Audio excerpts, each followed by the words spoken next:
When Ravi packed his bags for deployment, he felt both proud and heavy at heart. Serving his country was an honor, but leaving everything behind was never easy. His mother hugged him tightly, his younger sister waved with teary eyes, and his father patted his back, trying to hide his emotions. Among the things Ravi left behind was a piece of land. It wasn't large, but it meant the world to him. His grandfather had worked all his life to save money and buy that land. Before passing away, his grandfather had told Ravi, "This land is not just soil, it is our family's hope. Protect it." Ravi promised he would never let it go. For years, he paid the taxes on time and even visited the land whenever he was on leave. It was his dream to build a small home there one day, a place where his parents could live peacefully and his future children could play. When he left for deployment, Ravi felt secure. The land was vacant but safe. He had trusted that no one would touch it. He had informed the local homeowners association, HOA, that the plot belonged to him, and he kept every record carefully stored. Months turned into years. Ravi was far away, working under harsh conditions, missing home every single day. Letters from his mother kept him going. She would write, "We are proud of you, son. Stay strong. Your land is waiting for you, and so are we." But what Ravi didn't know was that back home, things were changing. In his hometown, the HOA had started building a new subdivision. Rows of houses were being constructed, parks were being designed, and money was flowing. The project was huge, and the association wanted more land to expand it. One evening, at an HOA meeting, a man said, "There's a vacant plot nearby, right? No one has lived there for years. Why not include it in the subdivision plan?" Another replied, "Yes, I've seen it. Just an empty piece of land. Nobody cares about it." The president of the HOA, Mr. Collins, leaned back in his chair and thought for a while. He knew whose land it was. Ravi's name was on the records, but Ravi was away, serving in the military. Mr. Collins assumed that nobody would notice if the HOA quietly listed the land as abandoned. "Let's mark it as vacant," he finally said. "We'll take care of the paperwork later. For now, add it to the subdivision map." And just like that, with a few strokes of a pen, Ravi's land disappeared from the official records. Months later, while Ravi was still overseas, his family received a shocking notice. It said the land had been sold by the HOA as part of the subdivision. Ravi's mother cried as she read it out loud. "This cannot be true," she whispered. "It's his grandfather's land. They can't just take it." His father tried to reason with the HOA, but no one listened. They said the land had been vacant for too long. They claimed they had followed the rules. His father felt powerless. He wished Ravi were home to fight for what was rightfully his. But Ravi wasn't home. He was thousands of miles away, serving his country with no idea that his own property had been taken from him. When Ravi returned from deployment 2 years later, the first thing he wanted to do was visit his land. He drove down the familiar road with excitement. But as he turned the corner, his smile faded. Where his land used to be, there were houses now. Fresh paint, new gardens, children playing in front yards. It looked like a perfect little community. But to Ravi, it felt like a knife through his heart. "This was my land," he whispered, standing frozen by the roadside. How is this possible?" He rushed to his parents' home, demanding answers. His mother's eyes filled with tears as she handed him the notice. His father said, "We tried, son. We wrote letters, we made calls, but they never listened. They said the land was sold legally. Ravi sank into a chair, his head in his hands. The promise he had made to his grandfather echoed in his mind. Protect it? And now, it was gone. That night, Ravi couldn't sleep. He kept thinking about the years he had spent serving his country, the sacrifices he had made, and the trust he had placed in the system. How could they take away his land so easily? He opened the old metal box where he had kept every document: tax receipts, ownership papers, letters from the county. Everything was there. He wasn't wrong. He wasn't careless. The land was his, and he had proof. Ravi's sadness slowly turned into determination. He wasn't just going to let this go. He had fought for his country, now he would fight for his family's legacy. The next morning, he put on his uniform one more time, not for deployment, but to walk into the HOA office with dignity. People stared as he entered, his posture straight, his eyes sharp. Mr. Collins looked surprised to see him. "Ravi, you're back." Ravi placed the box of documents on the table.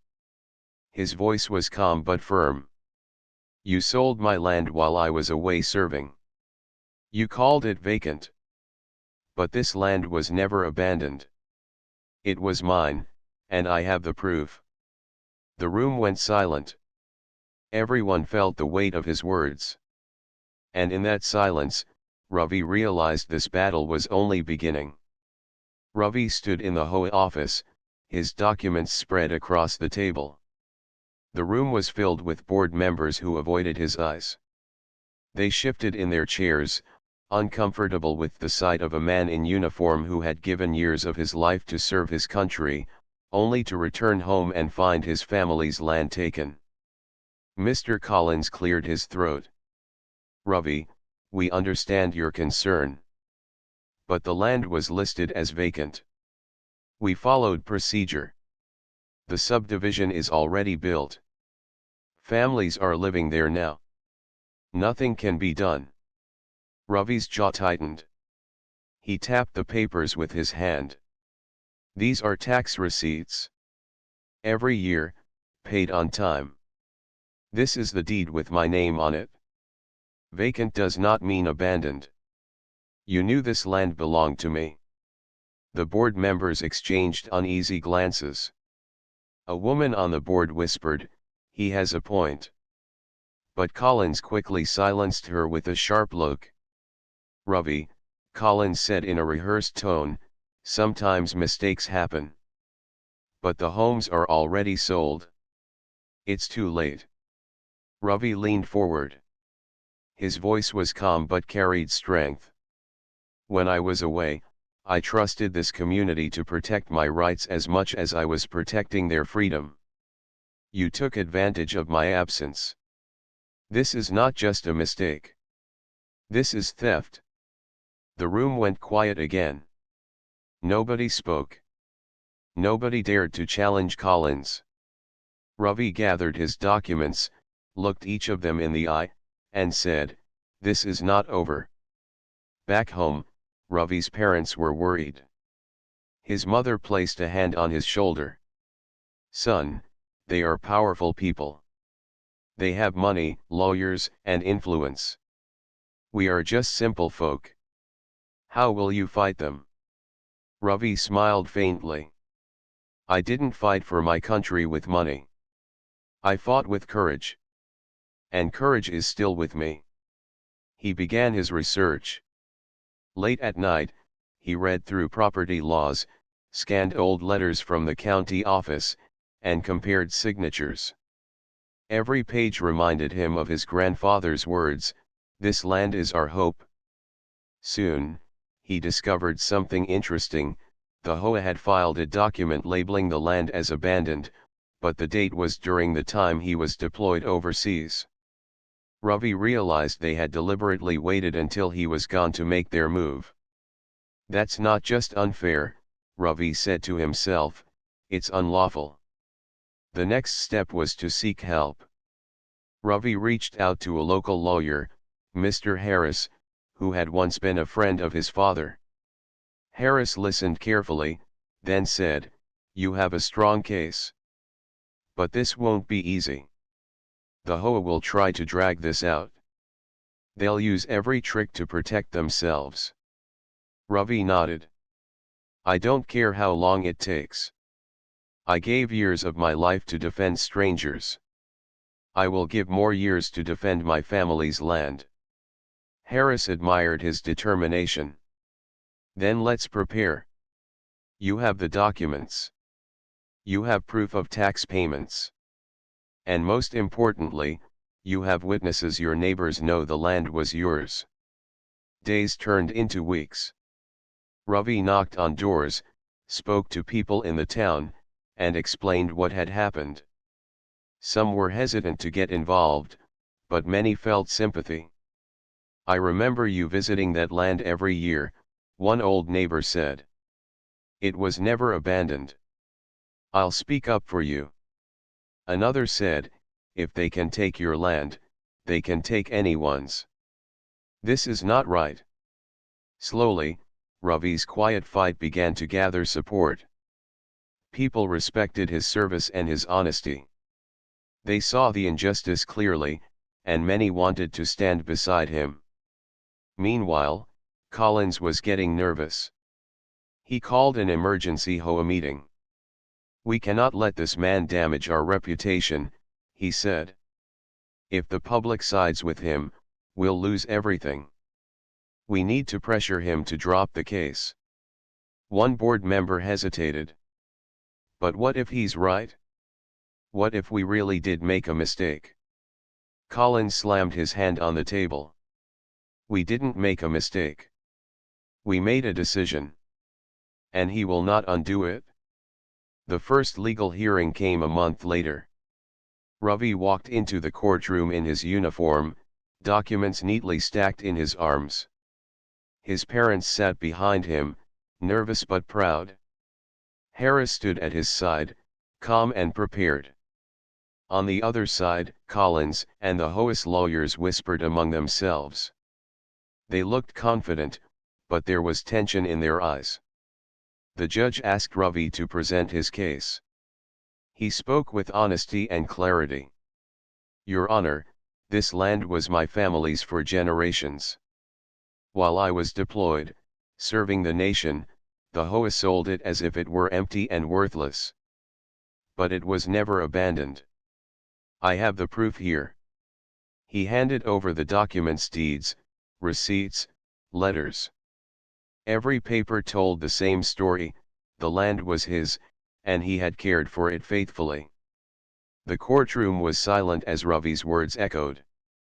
His voice wasn't angry, but full of truth and emotion. "This is not just about land," Ravi continued. "It's about trust.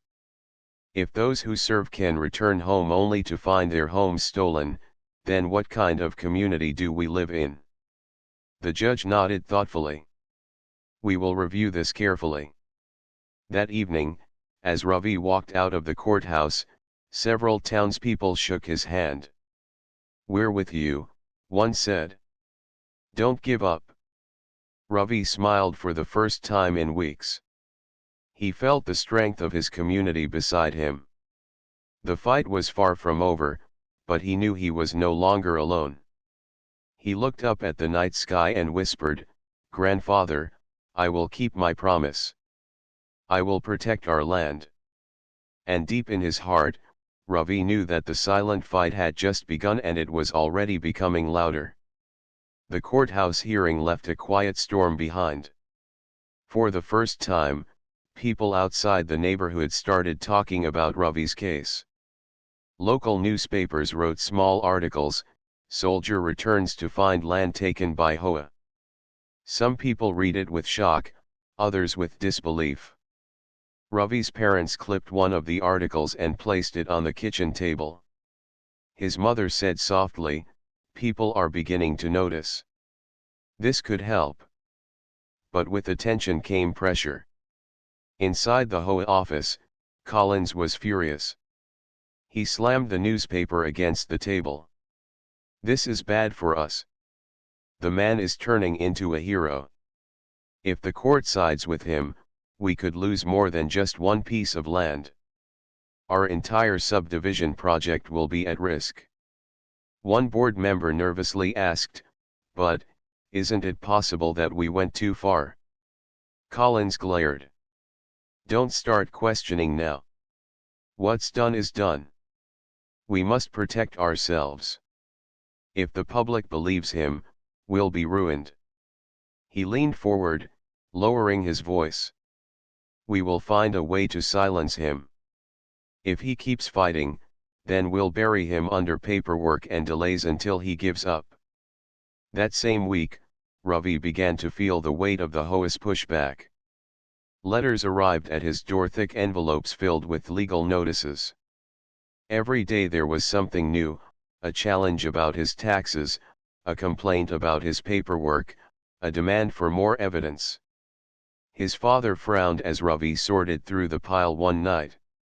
"They're trying to tire you out, son. It's too much for one man." Ravi shook his head. "They want me to give up. But I won't. Every delay is just proof that they know they're wrong." Even so, the weight of the fight was heavy. Late at night, Ravi often sat at the desk, staring at the endless documents. His mother would bring him tea and say gently, "Remember, your grandfather always believed in patience. You'll need it now." Despite the pressure, Ravi's support in the community grew. Neighbors who had once stayed silent began speaking out. A retired teacher wrote a letter to the newspaper, "I have lived here for 40 years. I know that land belonged to Ravi's family. What happened to him is unfair, and it could happen to anyone." Soon, more letters appeared. People in town whispered about it at the market, at the bakery, even in church. Some even visited Ravi's home to shake his hand and say, "Keep fighting. We're proud of you." For Ravi, these words were like fuel. They reminded him that he wasn't fighting alone. But the HOA had other plans. One evening, as Ravi walked out of his lawyer's office, he was stopped by two men in suits. "Mr. Ravi," one said politely, "the HOA would like to make you an offer." Ravi raised an eyebrow. "An offer?" "Yes," the man said with a smile that looked too practiced. "A generous one. If you agree to drop your case, the HOA will pay you a sum of money. You can move on with your life.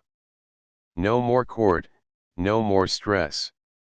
Ravi's eyes hardened. "You want to buy me off?" "Think of it as a settlement," the man said smoothly. "You could even buy another piece of land." Ravi's voice was steady. "This is not about money. This is about my grandfather's promise. My land is not for sale." The men exchanged glances, then left without another word. That night, Ravi sat quietly on the porch, looking out at the stars. His sister came and sat beside him. "You could have taken the money," she said softly. "Life would be easier." Ravi shook his head. "Some things are worth more than money. If I give up now, I'll never be able to look at myself in the mirror. I'll never be able to honor grandfather's memory." His sister nodded slowly. "Then we'll stand with you, no matter how hard it gets." The next court session came a few weeks later. This time, the courtroom was packed. Reporters sat with notepads, neighbors filled the benches, and even strangers came to watch. The HOA's lawyers argued that the land had been empty for too long, that it was better used for housing families, that the community benefited from the subdivision. Then Ravi stood. His voice was calm but strong. "Your Honor, my family paid taxes on that land. We kept every record. It was not empty, it was waiting. Waiting for me to return, waiting for a home to be built. The HOA knew it was mine, but they used my absence as an excuse to take it. He held up the stack of receipts again. The papers looked worn, but they carried power. I did not fight overseas only to come home and be robbed in silence. If this can happen to me, it can happen to any soldier, any family, any citizen. This is not just about land. This is about trust. The judge listened carefully. The room was silent. After court, as Ravi walked outside, people clapped quietly. A woman touched his arm and said, "You spoke for all of us today." Ravi smiled humbly. He wasn't used to applause, but he felt something shift that day. His fight was no longer just personal, it had become a promise to everyone who believed in fairness. As the sun set, Ravi looked at the subdivision that stood on his land. Children played in the yards, families laughed on porches. He felt a pang of pain, but also a spark of hope. He whispered to himself, "This fight is far from over. But I will not stop until justice is done." And with that promise, he walked on, ready for the battles to come. Ravi's fight had now grown beyond his family. The town was watching. Every court session brought more people into the gallery. Neighbors, retired workers, young students, they came not only out of curiosity but also out of respect. People admired his courage. But the HOA wasn't backing down. Collins, the president, grew more restless with each hearing. He couldn't believe that one soldier was shaking the whole foundation of his subdivision project. At one board meeting, Collins said angrily, "This man is turning the public against us. If we lose, it will cost us millions. We must stop him before he gets stronger." Another board member said quietly, "Maybe we should admit the mistake. The community is starting to side with him. The more we push, the worse we look." Collins's face turned red. "No. If we give in, everything we've built will collapse. Do you want to explain to the families in those homes that we were wrong?" The room fell silent. Fear of losing money and reputation kept everyone from arguing further. Meanwhile, Ravi kept working with his lawyer, Mr. Harris.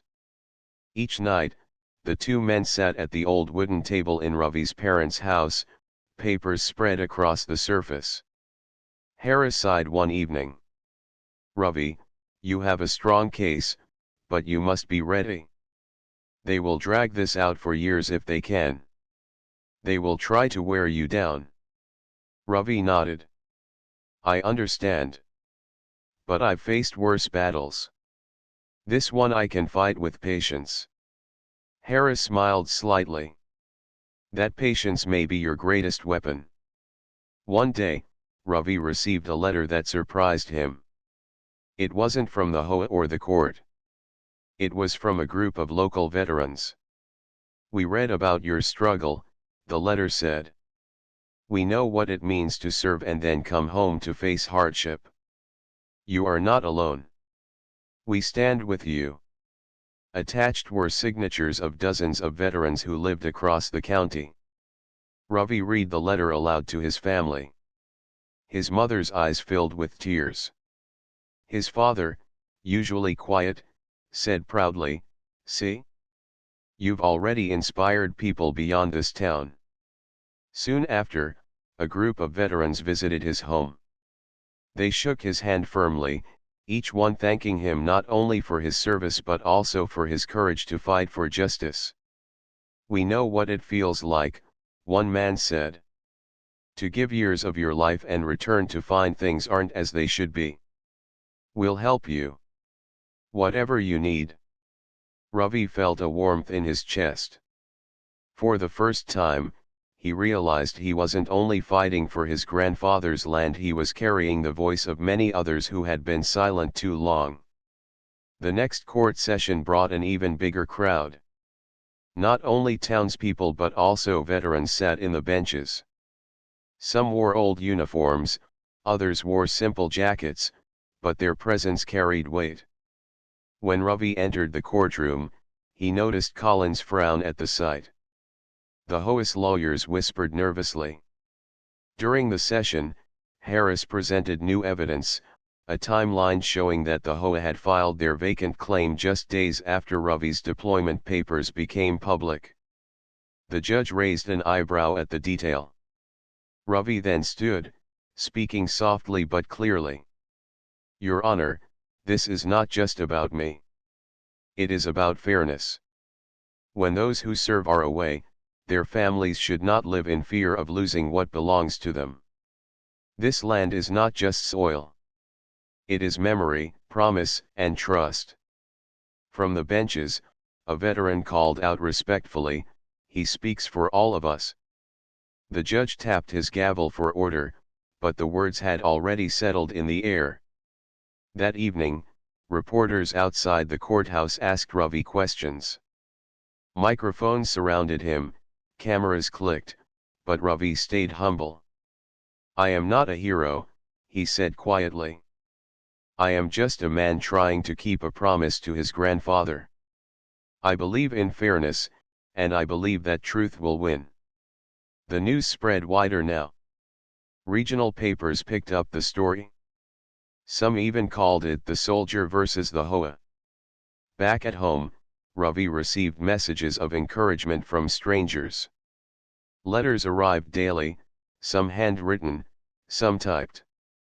One young student wrote, "You inspire me to stand up for what is right, even when it's hard." Ravi read the letter twice and smiled. He had never asked for attention, but knowing his struggle gave others hope filled him with strength. Collins, however, grew more desperate. At a private dinner with his closest board members, he said, "We must find something, anything to discredit him. If the people believe him, we are finished." One of the members whispered, "But what if we lose anyway? Shouldn't we start thinking of a way to make peace?" Collins slammed his glass down. "No peace. If we fall fighting. But I will not let that soldier win." Ravi, unaware of Collins's anger, sat quietly on his porch that night, watching the sky. His sister joined him, holding 2 cups of tea. "Brother," she said softly, "you've already done more than anyone expected. People believe in you now." Ravi smiled faintly. "This is not about belief. It is about truth. If I stop now, truth will remain buried. I can't allow that." His sister nodded. "Then we will all keep standing with you." Ravi looked at the subdivision lights in the distance. Families laughed in their new homes, children played in their yards. It pained him, but he whispered, "One day, justice will reach that land." The night breeze carried his words, as if his grandfather himself was listening. And though the fight was far from over, Ravi felt stronger than ever because now, he wasn't fighting alone. The fight was no longer hidden in courtrooms.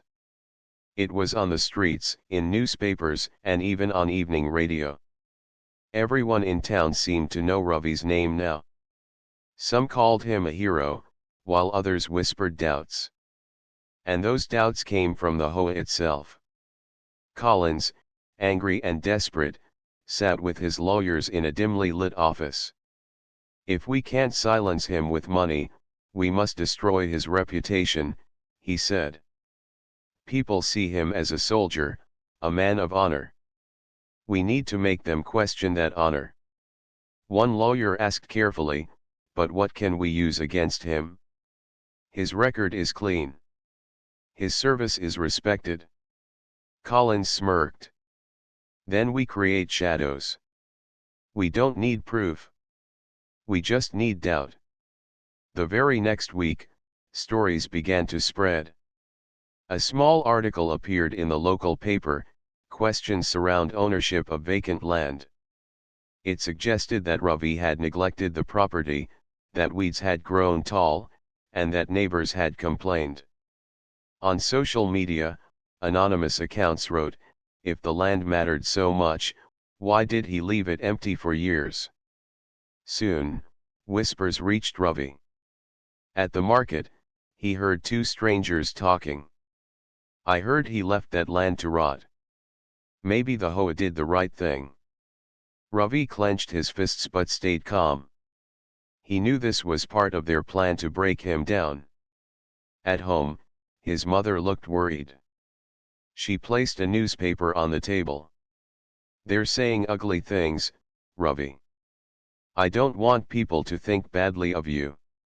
Ravi took her hand gently. "Mother, lies can make noise, but truth has its own strength.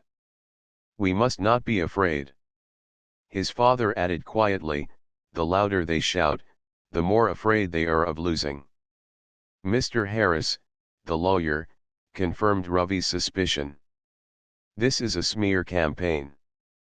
They want the public to doubt you. But don't worry. We'll fight this too. Every neighbor who saw you caring for that land can speak on your behalf." Encouraged, Ravi went door to door again. He spoke with people, reminding them of the truth. Many neighbors were quick to defend him. "I remember you mowing the grass before you left," said an elderly man. "You came back every year to check on it," said another. "You never abandoned it." "We'll say that in court," promised a neighbor couple. Each word gave Ravi strength. But Collins wasn't finished.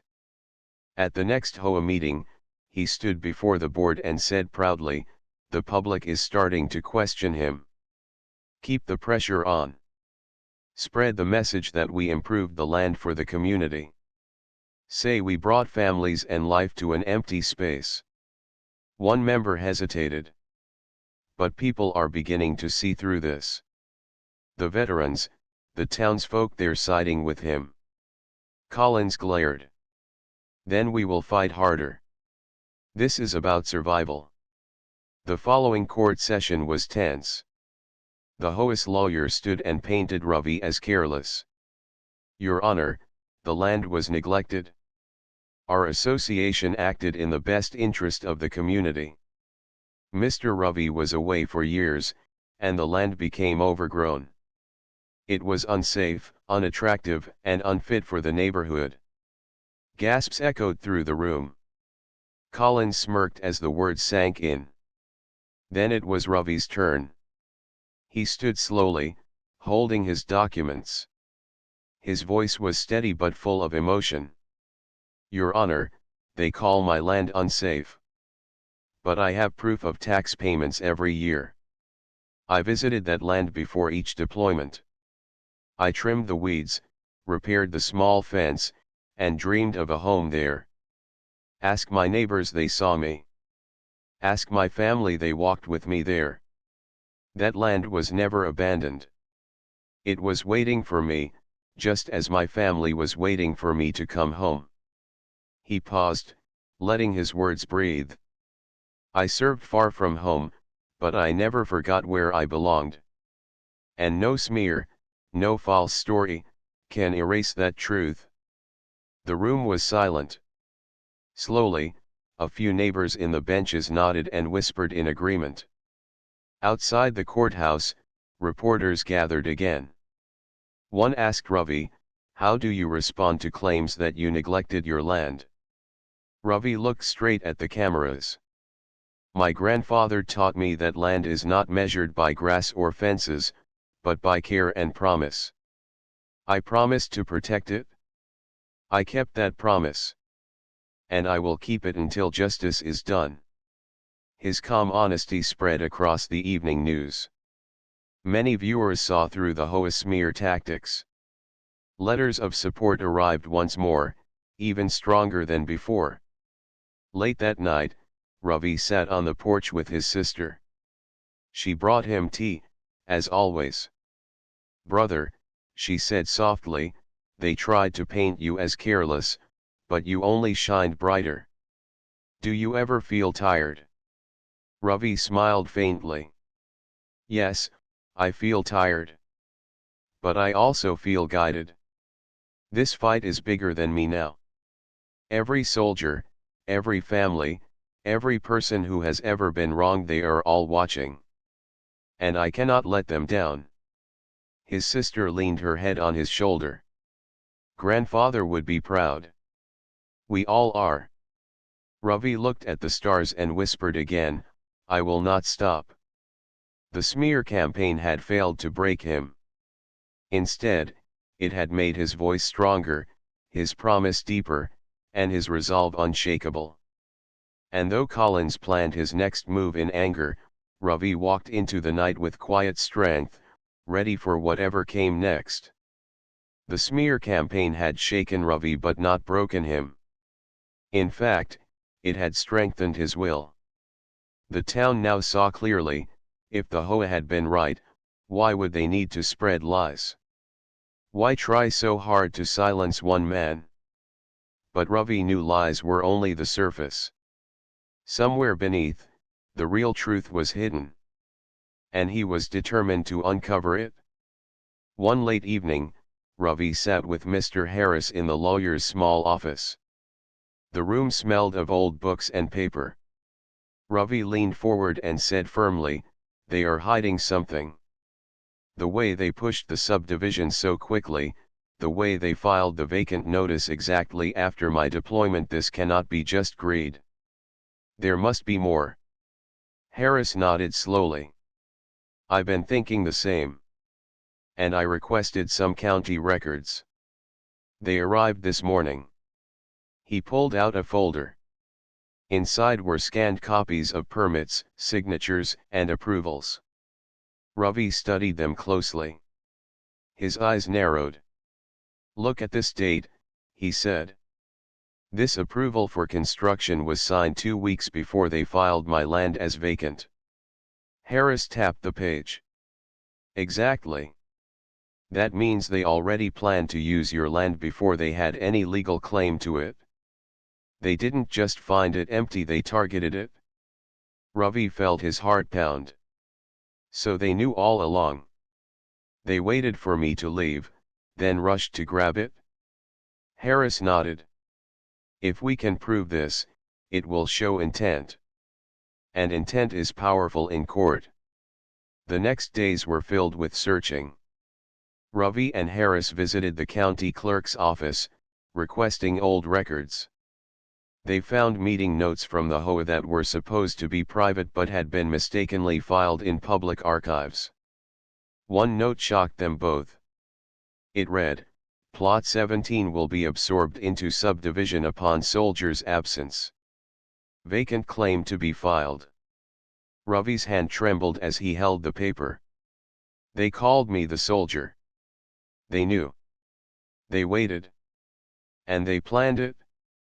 Harris smiled faintly. This is the hidden truth we needed. When the next court session arrived, Ravi was calmer than ever. The room was crowded again, veterans and townsfolk filling every seat. Collins sat at the front with his lawyers, his face pale but proud. The HOA lawyer began with confidence. Your Honor, we maintain that our actions were legal and in the best interest of the community. Then Harris stood. He placed the documents on the judge's desk. Your Honor, we have found records that tell a different story. These are HOA meeting notes and permit approvals. They show that the HOA planned to take Ravi's land before they had any right to it. They did not act out of community interest, they acted out of greed. Gasps filled the room. The judge adjusted his glasses and read the documents carefully. Collins shifted uncomfortably in his chair. Ravi then stood, his voice steady. Your Honor, they didn't see my land as empty. They saw me as absent. They knew I was serving my country, and they used that moment to take what was mine. This was no mistake. It was a plan. The silence was heavy. Everyone could feel the truth sinking in. Outside the courthouse, Reporters rushed forward. "Ravi, do you believe this will turn the case in your favor?" one asked. Ravi answered quietly, "I don't fight for favor. I fight for truth." And truth has finally come to light. That night, the town buzzed with talk. People who once doubted him now felt ashamed. Neighbors shook their heads, saying, they used his service against him. That's unforgivable. Even some homeowners in the subdivision began to feel uneasy. One family whispered, if they tricked him, maybe they tricked us too. Meanwhile, Collins gathered the board in a tense meeting. He slammed the meeting notes onto the table. How did these papers get out? Who let this happen? One board member whispered, maybe it's time to stop. The town knows. The court knows. We can't fight this forever. Collins shouted, no. If we admit defeat, everything collapses. Do you understand? Everything. But even as he spoke, he could see fear in their eyes. The board members were no longer confident.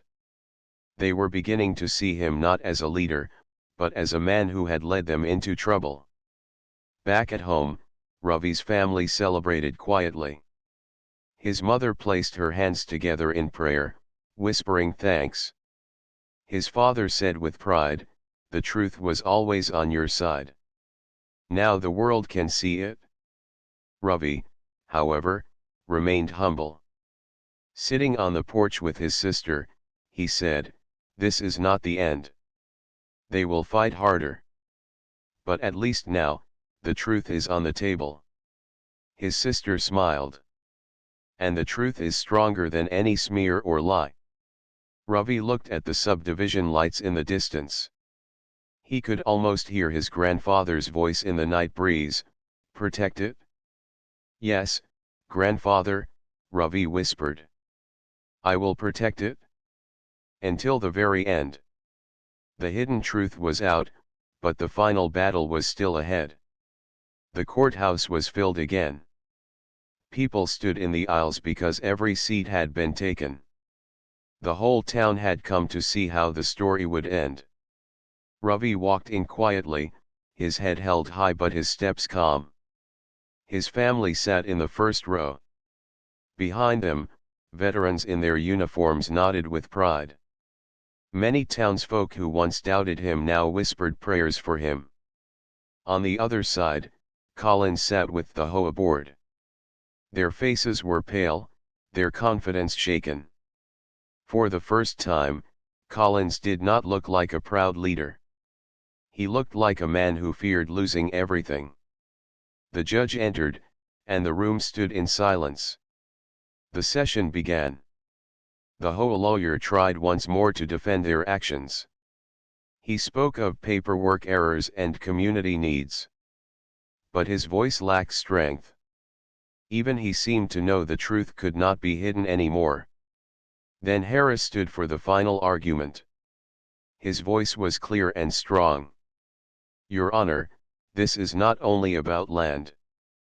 This is about trust.